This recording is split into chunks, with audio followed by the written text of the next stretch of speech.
The year is 1348. For those who live within the walls of London, the world is a small, noisy place teeming with life. But outside, beyond the horizon of the sea, something is coming. It is not an army of men. There are no war drums, no glint of armor. It is an invisible enemy, carried by the wind, by breath, and by the blood of stowaways traveling in the holds of merchant ships. We are used to imagining the Middle Ages as an age of knights and cathedrals, but the truth of that autumn in London was made of mud, sweat, and a terror that had no name. They called it the Great Pestilence. They did not yet know it would be remembered as the Black Death. At this moment, as the sun sets behind the Tower of London, the city does not know it is already Time to doomed. lock up, we're done here. The bells ring for vespers, merchants close their shops on Cheapside, and children play near the drainage channels. But if you look closely into the shadows of the alleys, you will see that the rats are moving differently tonight. And the air has a metallic, cloying smell. The smell of the end. It all began in the ports. The Silk Road The plague was not born in London. It was an unwanted gift from the east, traveling along the Silk Road, crossing Crimea, and finally boarding Genoese galleys. When the first infected ship docked in Dorset at Melcombe Regis, England still had a chance. But borders in the 14th century were lines drawn on parchment, not barriers against miasmas. Imagine the port of London at that time. A chaos of sails, shouts in 10 different languages, the sharp smell of salted fish and tar. Among bales of wool and barrels of Gascon wine, the first lethal passengers disembark in silence. Fleas. Millions of fleas nesting in the fur of black rats. The first man to die in London was not a nobleman. He was probably a dock worker, a man whose name has been lost in the mud of history. Perhaps he felt a chill as he unloaded a crate. Perhaps he thought it was just a simple flu brought on by the damp river air. But then the pain came, a searing pain under the armpit, in the groin. A hard, dark swelling, like a rotten apple growing beneath the skin. The gavocciolo, the bubo. Within 3 days, that man was dead. And with him, his family. And with them, the entire Vintry district. The pestilence had found its new home, the most densely populated and filthy city in the kingdom.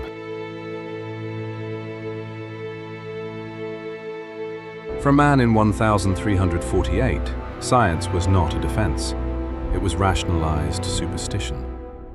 The doctors of the faculty of Paris had declared that the plague was caused by an astral conjunction of Saturn, Jupiter, and Mars in the sign of Aquarius. Others spoke of miasmas, corrupted air that entered the body through pores opened by the heat of baths. But for those dying in the streets, theory mattered little. The Black Death had 3 faces. The first was bubonic plague, the one of black swellings and feverish delirium. If the bubo burst, you had a 1 in 10 chance of surviving. The second was pneumonic plague. It spread through the breath. You coughed blood, and within 24 hours your lungs turned to liquid. No one survived the pneumonic form. The third, the rarest and most terrible, was septicemic plague. The poison entered directly into the blood. The skin turned black while you were still alive. You died before you even understood you were ill. The streets of London, usually a labyrinth of commerce, became a labyrinth of suspicion. If your brother coughed, you fled. If your mother collapsed with fever, you walled her up inside the house. Love, charity, faith, everything was burned on the altar of survival. December 1348. The cold of winter should have, according to the doctors, frozen the miasmas. But the plague did not stop. On the contrary, it retreated into the houses, where families huddled together for warmth, becoming perfect bait for parasites. That was when the sound of London changed. The clamour of merchants was replaced by the incessant creaking of carts. They carried neither wool nor grain. They carried what remained of the population. Every morning, the cry of the gravediggers tore through the silence. "Bring out your dead!" The parishes began to overflow. Churchyards, like those of St. Paul's or St. Mary-le-Bow, could no longer contain the volume of corpses. The ground was turned so often that the smell of decomposition became an integral part of London's air, an invisible veil you could not wash from your clothes. In this setting, the law of necessity was born. The city authorities, themselves now decimated, ordered that the sick be isolated. If a member of a household showed symptoms, the door was barred from the outside. A red cross was painted on the wood, a warning that turned a house into a collective coffin. Inside, the healthy waited to become ill, listening to the delirium of their loved ones, until silence enveloped every room. While the poor died in the alleys, the elite sought salvation in flight.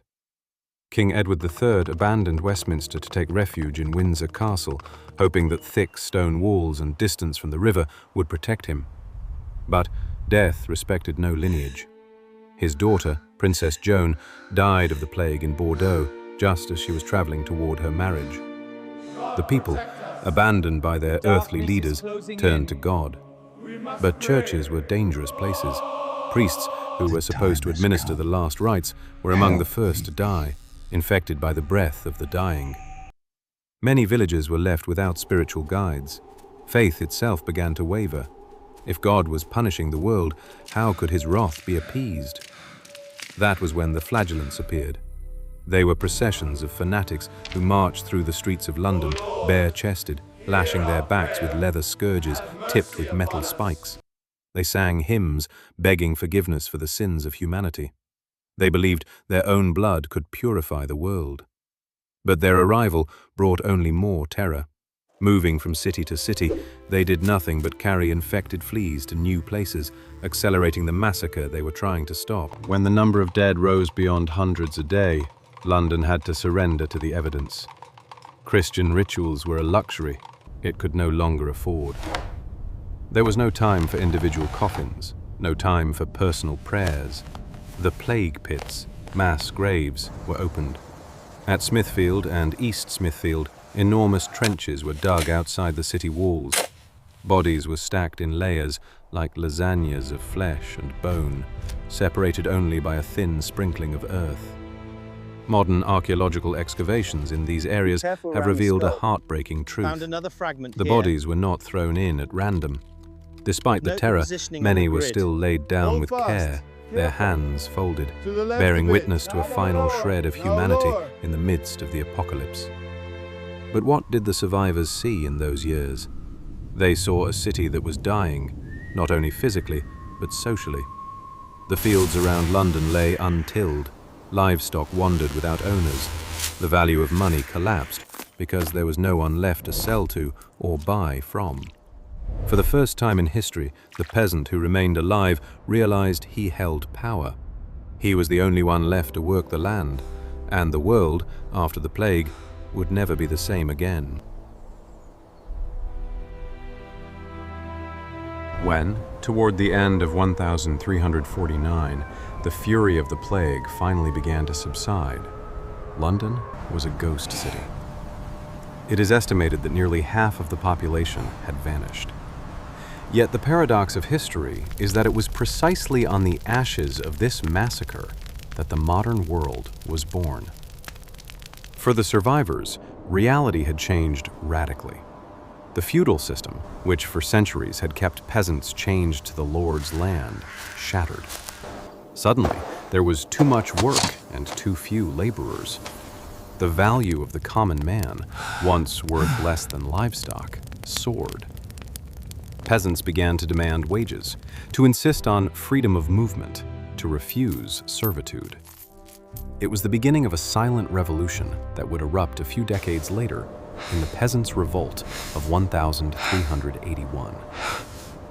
The Black Death had not killed only people, it had killed an idea of the world built on blind obedience.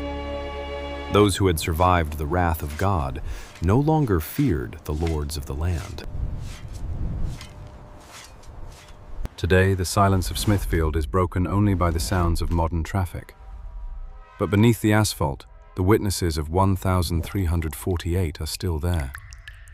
In recent years, scientists have extracted DNA from the teeth of remains found in London's mass graves. They have isolated the culprit, the bacterium Yersinia pestis. But they discovered something even more astonishing. The plague acted as a brutal evolutionary sieve. Those who carried certain immune system genes survived and passed those genes on to us.